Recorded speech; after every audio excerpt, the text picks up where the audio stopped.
Silakan Bu Anita. Baik, terima kasih pimpinan dan Pak Menteri dan jajaran yang saya hormati.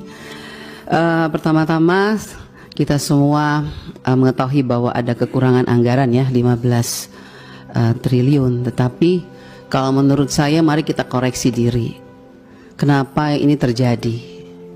Jujur sama diri kita sendiri. Anggaran yang sudah diberikan begitu banyak tahun 2024 apakah sudah digunakan dengan baik atau tidak? Jangan kalau dikurangin kita sedih, tapi waktu dikasih banyak kita tidak menggunakannya dengan baik. Kenapa saya mengatakan tidak melakukannya dengan baik? Karena sampai hari ini Pak Menteri berulang kali saya katakan bahwa masih banyak persoalan terhadap realisasi anggaran dan penyerapan anggaran APBN itu ke daerah, baik transfer daerah, itu banyak persoalan. Mau masalah guru, sampai sekarang guru P3K yang sudah lolos P3K sampai sekarang belum dikasih SK. Provinsi NTT belum, mereka belum terima SK. Kedua, guru-guru daerah terpencil masih banyak yang belum terima juga tunjangannya. Ketiga, banyak bangunan-bangunan sekolah yang masih terbengkalai padahal dari 2021 anggarannya. Saya sangat kasih contoh di Kabupaten Kupang ada 17 sekolah bangunan yang dari 2001 sampai sekarang tidak terselesaikan. Mau lagi, kita lihat lagi dana-dana PIP. Nah, makanya kemarin saya mengatakan bahwa kalau KPK memberikan rekomendasi kepada Kemendikbud, harusnya Kemendikbud sadar. Karena apa, kami di Dewan kami sudah bilang setiap rapat banyak persoalan, lakukan pengawasan, laporkan kepada kami, tapi kami tidak pernah didengar, ya kan? Akhirnya sekarang KPK memberikan rekomendasi, baru seakan-akan Kemendikbud kayak kebakaran jenggot. Bahkan kami anggota pemangku kepentingan mau diatur sama Kemendikbud untuk melakukan verifikasi oleh dinas. Loh, Anda sebagai kementerian mau nggak dilakukan verifikasi sama dinas? Jangan suruh dinas, jangan suruh apa yang kita usulkan harus dilakukan verifikasi oleh dinas. Kita ini lembaga tinggi negara, wakil rakyat. Kita yang menentukan anggaran di Indonesia ini. Bagaimana kepala dinas bisa memverifikasi data yang kita berikan? Anda sebagai kepala kementerian mau nggak diverifikasi sama dinas? Bapak Ibu ini kan orang-orang pintar setahunya saya di Kemendikbud, orang-orang berpendidikan. Kok bisa salah mengambil kebijakan? Anda mengeluarkan Perseksjen yang dimana poin nomor 3 dikatakan bahwa data yang direkomendasikan sebagaimana dimaksud pada huruf B diverifikasi oleh dinas pendidikan. Loh, kita ini pemangku kepentingan usulkan itu dari Dapodik sekolah.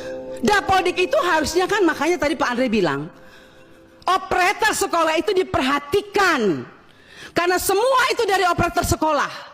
Kepala sekolah aja kadang-kadang tidak tahu apa yang terjadi dilakukan oleh operator sekolah. Dinas pendidikan juga nggak tahu. Nah, kementerian juga. Jadi kalau mau melakukan verifikasi, harusnya kementerian melakukan verifikasi terhadap dinas, dinas lakukan verifikasi terhadap kepala sekolah, hasil verifikasi itu baru diberikan kepada kami. Itu jangan dibolak-balik. Bahkan saya minta Bapak Ibu pimpinan, kita ambilkan rekomendasi kepada KPK, periksa apa yang ada di Kemendikbud. Karena ini banyak persoalan, PIP, KIP, dana BOS, banyak hancur ini. Tolong Ibu, saya minta Pak Pimpinan, kita berikan rekomendasi kepada KPK, periksa dari 2021, 2022, 2023. Nggak usah tambah anggaran kalau memang banyak korupsi uang negara habis, bukan untuk rakyat. Saya marah Pak Menteri untuk sekian kalinya, karena memang ini kenyataannya di lapangan. Jangan dong kita dibikin seperti anak kecil. Kok apa yang diusulkan kita mesti diverifikasi oleh dinas pendidikan? Anda mau nggak sebagai menteri diverifikasi oleh oleh dinas? Jangan aneh-aneh lah. Kalian tuh dipilih oleh presiden, harusnya berikanlah yang terbaik untuk rakyat. Semoga pembicaraan saya ini dilihat oleh presiden yang baru. Semoga presiden yang baru memperhatikan kinerja kementerian sekarang ini, memperhatikan eselon-eselon 1 yang sudah ada ini, tidak memberikan solusi kepada negara. hanya membuat persoalan di daerah. Yang tertinggal tetap tertinggal, yang guru menangis tetap menangis. Bicara platform digital, mana keadilan untuk daerah 3T? Enak daerah-daerah yang sudah ada internetnya diberikan terus, tapi kita yang daerah 3T yang tidak ada internetnya dibiarkan begitu saja. Mana keadilan sosial bagi seluruh rakyat Indonesia, Pak Menteri? Saya sangat kecewa. Kita sudah mau habis masa jabatan. Anda mungkin sebentar lagi habis, atau Anda lanjut, saya tidak tahu. Tapi saya puji Tuhan, Tuhan dan rakyat masih memilih saya kembali. Dan sampai ini, apapun yang terjadi, kita yang terpilih kembali, kita akan tetap memperjuangkan keadilan dan kebenaran untuk kemajuan anak negeri kita. Bukan untuk kita anggota dewan, bukan. Jadi jangan aneh-aneh punya pikiran negatif terhadap wakil rakyat. Semua data-data yang kita pilih itu adanya di Dapodik sekolah. Perhatikan dong operator sekolah, perhatikan kepala sekolah, perhatikan dinas. Jangan hanya urus yang besar-besar triliunan, tapi begitu sampai di bawah tidak pernah diperhatikan. Omong kosong semua ini. Saya setuju KPK memberikan rekomendasi. Bila perlu kita berikan rekomendasi kepada KPK, periksa Kemendikbud. Biar kita lihat siapa yang bobrok, siapa yang mencintai negeri ini sebetulnya. Wakil rakyatkah atau mereka? Jangan begitu dong. Bikin persekjen memalukan, Bu Sekjen. Ya iyalah, Anda jangan senyum. Anda membuat persekjen, tidak pikir, masa kita diverifikasi oleh dinas? Mending kalau kepala dinasnya bersih. Kalau kepala dinasnya justru yang mencuri uang PIP, bagaimana Ibu? Saya mau tanya sekarang, jawab. Apa Anda pikir semua kepala dinas bersih? Oh tidak. Mari kita buktikan. Mau kita turun, kita buktikan, kita tanya jangan sama kepala dinas. Tanya sama penerima PIP. Itu baru bisa dapat jawabannya. Kalau Anda hanya turun-turun hanya di dinas, semua jawabannya bagus, bagus, bagus. Tapi coba turun ke rakyat.